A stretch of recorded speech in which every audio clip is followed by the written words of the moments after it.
This is the greatest thing that I have ever seen.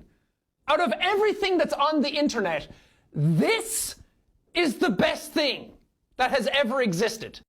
Who has the better culture? Who has the better dancing? Who has the better music? Who has the better food? Where would you rather be right now? Where do you have the most families? Where have you made the most memories? Where do you currently live? Hello guys, welcome to my channel. So in today's video we are going to be talking about a bunch of things concerning how Europeans see Kenya. You know, in each country there's a lot of culture shock, there's a lot of how people perceive another type of people that especially they are not familiar with. Like there's an impression of Nigerians on Kenya. If you go to Kenya to ask how Nigerians, they will have a lot of things to say. So it turns out that even recently, like 5 years now, a lot of Africans have been migrating to Europe, and it turns out that typical core Europeans have a particular impression about Kenyans. It was when I watched this clip that I was surprised that such a thing like this is happening. Like, how can you have that kind of mindset about Kenyans? Listen to this and please let me know if it's true down in the comment section, because I was shocked. If you ask a typical Nigerian that how do you see Kenya, have you met a Kenyan before, have you interacted with a Kenyan before, it is far different from what they said Europeans, typical Europeans, are thinking about Kenya. So let's take a listen. When I came to Europe, whenever I'd say I'm Kenyan, I would get a look of, you're Kenyan. Yeah, we know. And for a long time, I didn't know what that look meant. Yeah, but I told Everybody you. wanted to get into my pants until I met Mayowa, and he said, Kenyan babes, you guys are sexual. 6 rounds. And I'm like, they want 6 million, 6-pack, and 6 rounds. Most of us will only have 2 or even 1. Please, Kenyans in the comment section, is this true? Because hey, what kind of an impression, what kind of something is that about Europeans, that they are not thinking about any other thing apart from sexual orientation or sexual attraction to Kenyans? How about their brains? Like Nigerians now, maybe they will say we used to scam people, or they will say we are smart, we are educated or something. How come they think about that about Kenyan girls especially? Like Nigeria, if you ask a typical Nigerian now that what's about a Kenyan, they will know, they will say definitely that we know that Kenyans are fantastic marathon runners, as shown by many Olympics and stuff like that. Let us see again what US citizens this time around think about Kenyan people. Things that throw me off as an American living in Kenya. Number 1, doors on kitchens. Kitchen doors. What do you need a door on your kitchen for? What do you need it for? Number 2, switches on the outlets. I'll go to bed and forget that the house lady switch off, plug my phone in, it'll be dead all night. All night. I'll think my phone's gonna be charged in the morning. No, 2%. Wake up, 2%. Number 3, washrooms next to each other. You'll have a first of all, why are we calling it washrooms? If you say a bathroom, they don't know what you're talking about. They think you want to go shower. You say restroom, bathroom, no, washroom. But there'll be 2 washrooms. Like there'll be a washroom without a tub, and then one with a tub the next door over. Make it make sense. And then they say one's like a guest washroom. Why aren't your guests allowed to use your washroom? What is the problem?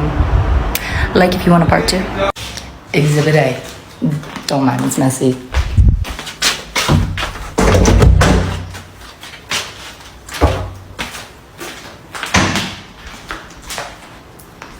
But kitchen is a mess. Door.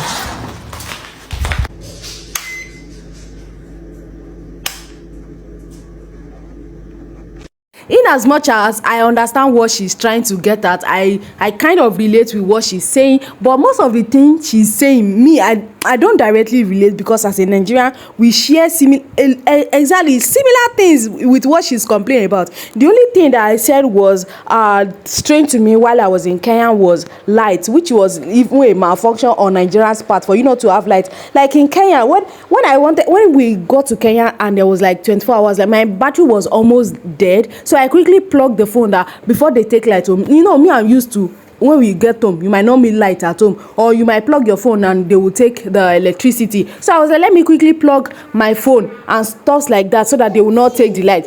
Before I know, 2 hours, 1 hour, 3 hours, I slept, wake up, and there was still light. So I was like, hey, please, so what is going on here? What is happening? Hey, what is happening? That was the only culture shock for me when I was in Kenya. So she was surprised that there's a knob at the kitchen door, which is peculiar to Nigerians. This guy that you are particularly looking at is so surprised about just random food, cooking meat and yamachoma right in the street, just like that. Not that you are in your house grilling barbecue and stuff like that. So he just branched and said he wants to try to eat different kind of meat that they are cooking there. So it's kind of a culture shock for him. But I love eating chicken, meat, stuff like that. It was not a culture. I was just surprised about how cheap proteins are in Kenya. I feel like Kenyans are the most honest people in like the nicest way possible.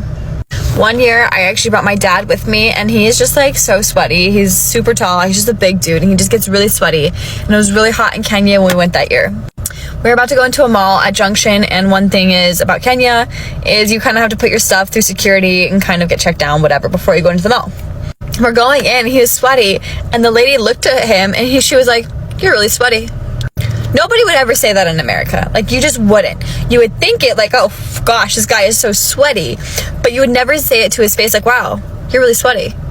She wasn't saying it in a rude way. She was just being honest. Like, you're sweaty. It was so funny. We both were like, wow, yeah, he is sweaty.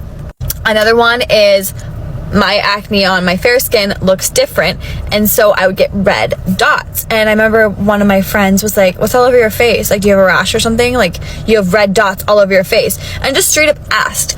In America, we typically would never just straight up ask like that. You kind of would look at it and wonder, but you would never actually be like, what's all over your face? And she wasn't saying it in a mean way.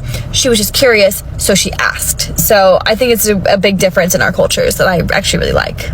Telling you that Kenyans are honest, but that is if you avoid Nairobi, the busy side where there's many matatus and young boys roaming around, because before you know, your phone is gone, your money is gone, even your opals can be gone in 1 minute.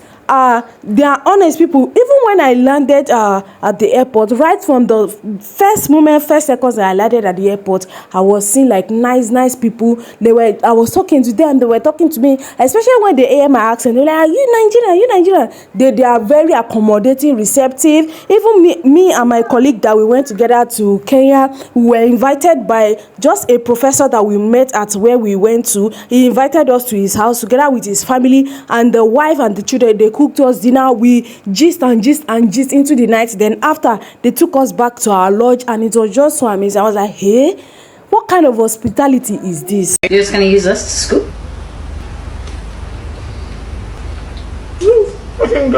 That's amazing. Let's try the other batch. I'm gonna teach you the Swahili way. Sukuma wiki. Sukuma wiki.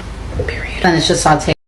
So thank you guys, and that is all I have for you today. I hope you enjoyed the platter of goodness, that food tray of food that I just show you guys. Now I want you guys to celebrate a little bit with Kenyan food, because I just feel like eating it now and it's not available to me. So let it pepper the both of us together, whoever is watching this video. Thank you so much. You people should webill kachumbari, mokimo, njamachoma, chapati, ugali, whatever. Webill it down to Nigeria, to DHL. So that I can eat Kenyan food. So thank you so much for watching my video to this point. Please leave all your comments down in the comment section. It took me a whole lot to film this video. I'm sure you are hearing background noises, door closing. That is, in fact, it was so tough. Thank you so much once again, and see you guys in my next one.